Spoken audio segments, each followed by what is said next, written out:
So I'm sure at this point you guys have heard the news that Tomonobu Itagaki passed away October 16th, 2025. Being a creator that has talked about Dead or Alive multiple times, I've talked about Ninja Gaiden multiple times, and of course Team Ninja, I felt like this is something I had to speak on. Someone that I've played their games for many, many years. And this was just so unexpected, at least for us, at least for fans for the most part. There was a social media post that I'm assuming was set up by someone close to him, and they were told to post this once he had passed, and it's pretty much like his final words to his fans. So I want to take a moment to read this to you guys. This is being translated from Japanese to English, but I think you should hear this. The flame of my life is about to go out. The fact that this message has been posted means that my time has finally come. I am no longer in this world. My life was a continuous battle which I kept winning. I take pride in having fought to the end and having followed my convictions.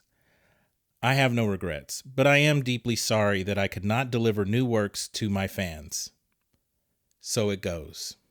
Now, I know to some people what I'm about to say is going to sound straight corny, and I don't care, but when I first came across this news, someone left a message on one of my videos regarding Tomonobu Itagaki, and that's how I found out. And while that was sad to hear, it was actually when I read this social media message. That's when I was like, wow, like, even to think for a second, you know what?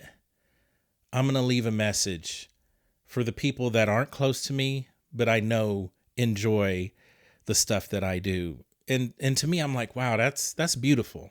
That really is. I definitely appreciate that as a fan of his games.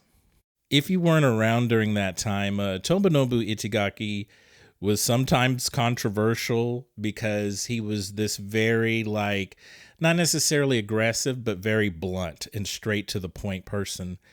And if you know even a little bit about Japanese culture, you know that's kind of counterculture to how they go about doing things. So he was kind of polarizing in a sense. He would give his opinions on other games and said whether he liked it or he disliked it. And he did not pull any punches. For the few that don't know, he's responsible for rebooting the Ninja Gaiden series, specifically 1 and 2 on Xbox. And also he did Dragon Sword for the Nintendo DS. Of course, the Dead or Alive series, the fighting series. I believe he worked 1 through 4. And then not including, you know, the other iterations such as Dead or Alive 2 Ultimate, Dead or Alive 2 Hardcore, and of course he was responsible for creating the Dead or Alive Extreme series. And I believe he was at Tecmo around 15 to 16 years, so he was there quite a while. So there were games even before then that he had worked on and helped develop. Just in case you haven't seen my videos from way back then, I am a big Dead or Alive fan, and I've always stood up and rode with it. You know, I was a ride or die with that series. I mean, I still am to a degree.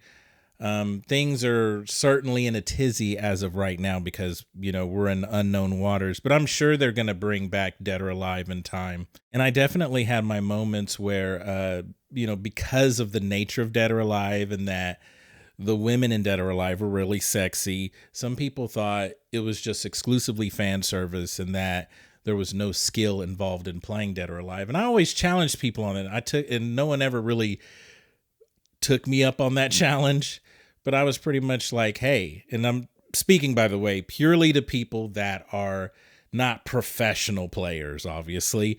But I was like, hey, if you think you're good at fighting games, take a moment. I'll give you a moment. And you can play against me in Dead or Alive. Take some time, see what you can learn and pick up, and then we'll go against each other. Because the thing is that I always believed in that series. Yes, it had fan service, but it also was like, especially if you go with 1 through 5, There were no like fireballs or anything like that. Because regarding Dead or Alive, there really wasn't any like fantasy aspects to it. Like the most fantasy it got was that you would hit someone super high in the air, juggle them a couple of times, do a suplex, or knock them into another area. But as far as like fireballs and doing just really over the top stuff, it really stuck to some core elements of martial arts. At least in my opinion, it did. That was another reason why I liked it. So yeah, they took liberties with the fan service, but they also, for a good portion of time, stuck to just the martial arts and what those moves would do and what they would look like. And I always thought that was really cool about this fighting game. So I want to take a moment to talk about the qualities of Tomonobu Itagaki I really respected. So when he was at his absolute peak, he was making exclusives for the Xbox. And that was at a time when, and I mean, I guess to some degree it's still like that now, but Japanese companies want to work with other Japanese companies. That's where they feel more comfortable. Totally makes sense. Don't get me wrong, they want to make money, but that's where they're going to feel more comfortable. So when Xbox first came out the gate, they weren't exactly eager to work with an American company. But Tomonobu Itagaki, he is someone that's always been like just, he was really into tech. He was really into what's the latest thing, what's the thing that's going to take us to the next level. And that's how he felt at the time with Xbox and Microsoft. So he was making this very Japanese-centric fighting game. Well, I guess you could say to some degree they tried to make characters that were diverse. I guess you could say that. But anyhow, he wanted to make this fighting game. And, it's just, that was really unheard of. Like, this was a Japanese game, but it's exclusive on an American video game system. So very peculiar times, but it paid off. And during this time period, Dead or Alive 3, Dead or Alive 4, exclusively on Xbox. When you take a look at Dead or Alive 4, back when it first came out, I mean, it was way ahead of everyone else. Tekken, Street Fighter, none of them were doing the stuff that Dead or Alive 4 was doing at that time. They didn't have no avatars. You couldn't watch the fight from afar while going around and talking and mingling with other people. They were just really ahead of the times. Now, when you look at Ninja Gaiden 4, I mean, it looks badass. Like, don't get it twisted. I'm not saying anything bad about that. I look forward to it, in fact. But when you look at Ninja Gaiden 2, and it's like, damn, like, we're still really trying to replicate what that game did way back then. So many games are influenced by Ninja Gaiden. It's just insane. It's absolutely insane. We're still trying to have like just rapid fire, intense action while making it look as stylish and cool as possible. We're still trying to do that. Anyways, I'm sorry, I got a little sidetracked there. But what I'm trying to say is he did what other people were afraid to do. And he was like, I'm going to mix and mingle with the Westerners, put out my games there because they're doing interesting stuff with their techs. And he was always interested in Nintendo as well, because Nintendo always took, some strange, quirky aspect to whenever they made a new console. And that always intrigued him as well. And I'm sure that's how, Dragon Sword was born. Like, his daughter had a DS, wanted him to make a game on the DS, and so he did that. But it's like, but not only did he do that, he utilized the stylus and made a game that, complements the system as well. Not just like, I'm going to make Ninja Gaiden, but it's just on a smaller screen. It's like, let's get a little more creative than just that.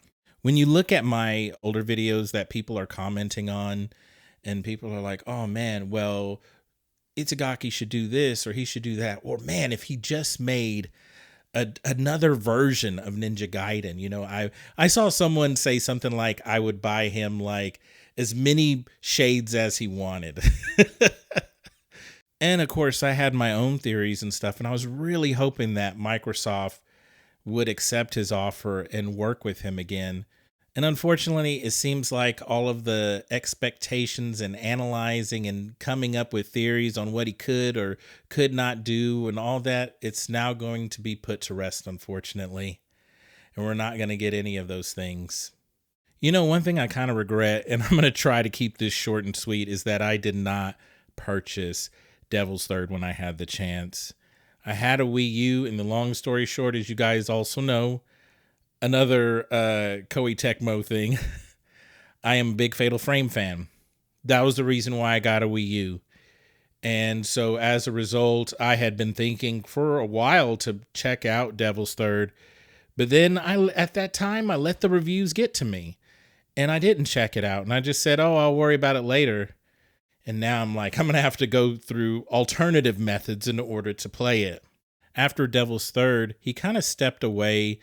And I believe I read somewhere that he was working with younger game devs in Japan and assisting them and kind of being like a guide for them. He still wanted to, I guess you could say, make a comeback and make a game that maybe would challenge Ninja Gaiden or challenge Dead or Alive, and that would have been so sick. We never got that, unfortunately, but I hope that he was very proud of, you know, the things that he did put out, because he put out quite a lot of bangers. One thing I found really peculiar is that other publications are like, some of them are not even mentioning the game Warrior that he was working on, which, as far as I know, this is the closest game to being finished, I guess you could say. And I don't know if they're going to eventually do a full release or not. I'm assuming they are, only because there was like a couple of other people that are invested into this project. So I think it's still going to come out, but we're just going to have to wait and see. I believe there was like an alpha and a beta, but I really don't think it's been officially released. The last time I checked, I know it wasn't. Oh, and I want to jump in and add one more thing to that. Going back to Warrior, that was another reason why I wasn't like furious or enraged that he was making this NFT game, or that he was even a little intrigued by it, because of what I just said earlier, that he's someone that's always been fascinated by the latest thing, trying to catch on to the newest thing, whatever that is. And NFT was definitely the new thing that everyone was talking about. Now, obviously, a lot of gamers are not intrigued by it and actually have resistance towards it. But it's like, nah, man, I mean, if that intrigues you, do your thing. It just may not be something I would personally invest in. But it's like, you're allowed to make whatever you want. Well, guys, like I said, it's a very unfortunate time, but I just want to share some thoughts with you.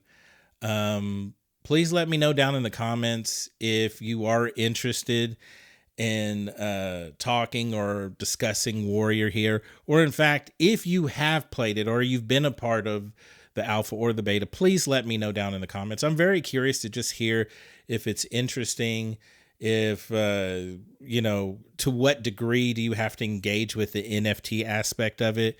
Because I really don't know much about any of that stuff, but I would just like to play the game or at least try it. But anyways, I appreciate you watching the video to the very end. I'll see you next time. Rest in peace, Tomonobu Itagaki-san.